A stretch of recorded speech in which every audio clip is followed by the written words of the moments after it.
Okay, now that I've had some time to process the first move of the NBA trade deadline, because I believe that Brad will make another move. Just some background, I'm sure most of you do know this, but just to give a reminder, Simons was on an expensive expiring contract. Now, Vucevic also is, but he's a little bit cheaper. And yes, I know that fans love the players themselves and they don't like to get into the logistics and the money aspect of it, but unfortunately, it is also a business. So you got to look at it full circle and figure out that the moves that they're making are also for the short term and the long term. You would have been very upset if Simons walked and you got nothing from that contract. So Celtics needed a center, whether it was backup or a starting center. Queta has been doing phenomenally. Again, he's my most improved player of the year. Very, very impressed with Queta. However, he can't handle the load himself. Pause. He needs somebody else. I don't know if you can bring up a rookie in Amari Williams and think that that'll bring you to the NBA Finals, because that's obviously ultimately always the goal. Now, Garza isn't really a big, and you're never using Tillman, and Boucher's been wasting away on the bench as well. So I think you ship a package with Boucher, Tillman, whoever else that's just wasting away on the bench that we're not using. Maybe package a pick, and you have to replace the now glaring hole of the scoring off the bench, because as I've said it every fucking intro, I had Simons as my future sixth man of the year because he was averaging, double figures off the bench. He was a workhorse. He did fit the need as that sixth man off the bench for the Celtics, scoring wise and everything else. So now I don't believe the work is done. I think getting the center shows me that Brad is very serious about this postseason run, which is great. Whether Tatum returns or not, I think he is. I think he's back in March. But regardless, I know a lot of haters and a lot of fake fans thought that this was a down year, a throwaway year. I never once thought that. I had, at the beginning, I had Tatum coming back in March. I had us being the 6th seed minimum. We were not going to be a play-in team. We were going to the playoffs regardless. I almost said NBA Finals. But now we might. Who knows? You never know what Brad has up his sleeve. You never know. But despite the East being fucking terrible, and I swear to God, if Giannis gets moved to the West, that's just bad for business. The East is already very weak. So it's like, you gotta keep some talent on the East Coast. Like, you just have to. I don't think it would be allowed. I think he might go to the Knicks or even the Bulls. Who knows? Maybe he's going to the Bulls. Maybe he's going to the Heat. I don't know. But you can't have Giannis go to the West. Can't do it unless you're taking a superstar from the West and bringing him to the East. Just can't do it. But I knew that the East was so bad, but I also knew that we weren't so bad without Tatum. We're not a bad team. Tatum is 1A, 1B with JB. I've always said that. Huge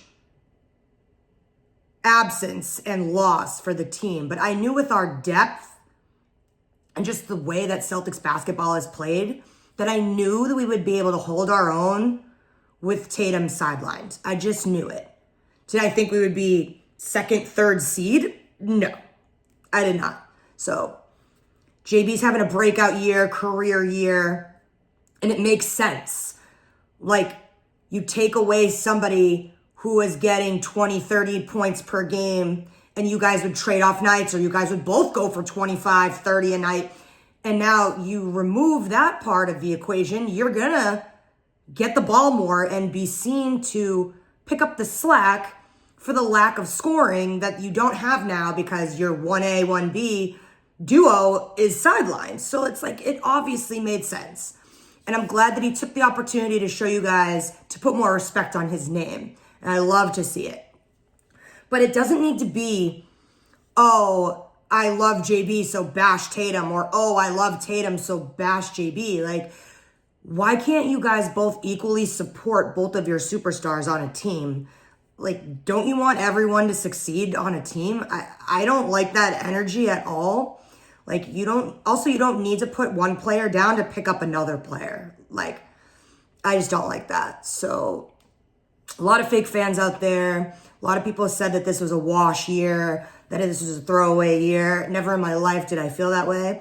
I've always been on record saying, even if we were fucking 1-81, and we've won one game all year, or we fucking sucked, we were the worst team in the league, or in the East, that's my fucking team, dude. I ride or die for my fucking team. I don't care. I will always think the best of them and support them and want the best for them. So when it comes to trade deadlines, it sucks because you get attached to a player and you like this player. But it's like, you got to look long term and what makes sense financially and logistically and chemistry-wise for the team, and what were we lacking? What did we need? What can we still do to improve and be better? Because we are a championship team. We have 18 fucking banners, most in the goddamn league, and we are held to a high standard, and we want to be successful, and we want to get banner 19 as soon as possible. So let the haters talk. I don't give a fuck. This was trying to be like a slowed down version of my, like, I'm not even fucking bullshitting you. I have the notifications on for Shams, especially all year round, but especially needed for the trade deadlines and stuff like that. And he posted the trade, and within 40 seconds, I screenshotted it, set up my camera, and I was ready to go. So that was very much like spur of the moment. I didn't write notes. This was just off the cuff type shit. This also is still off the cuff type shit, but I'm not rushing to get a video out. I'm sitting and trying to think and be less ADHD, but still, you know the vibes. Like, I'm just gonna speak my mind. But honestly, like, I want to say one more thing too.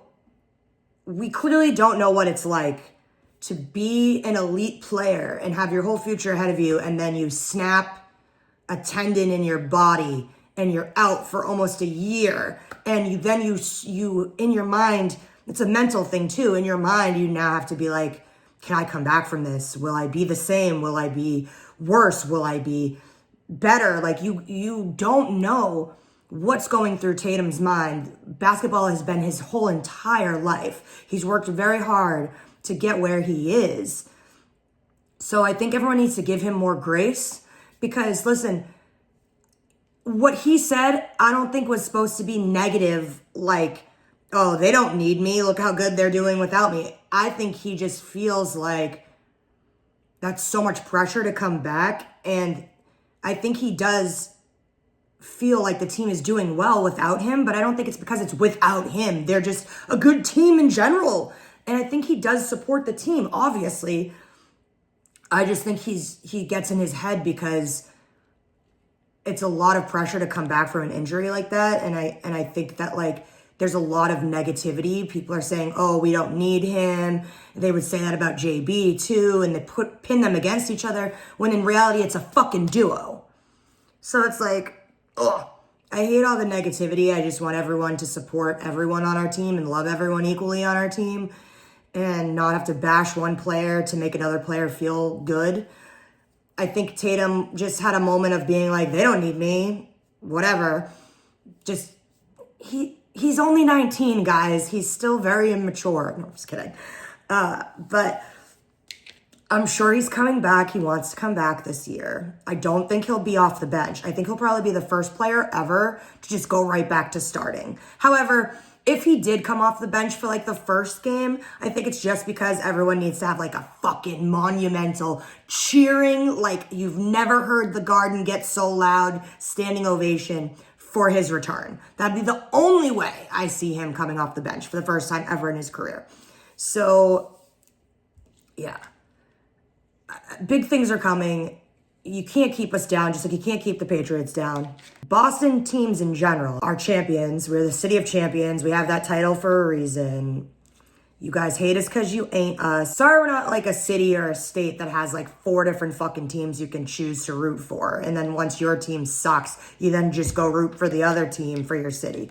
Like, you know what I'm saying? Like, Boston's ride or die. It's do or die. It's one team and that's it. There's no fucking backups. There's no other choices. That's fucking it.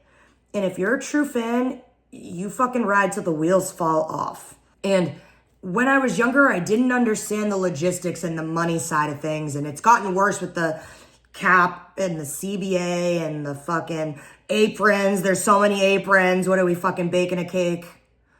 Get back in the kitchen. Nah, I don't know, bro. I hate the money aspect of things.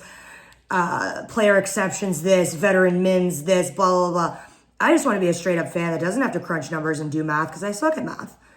But I do know that you needed another center. Keita couldn't carry everything on his shoulders. Just couldn't do it. He's the only real true center we have on the team. Everybody else is like a power forward that we're using as like a 5, which makes no sense.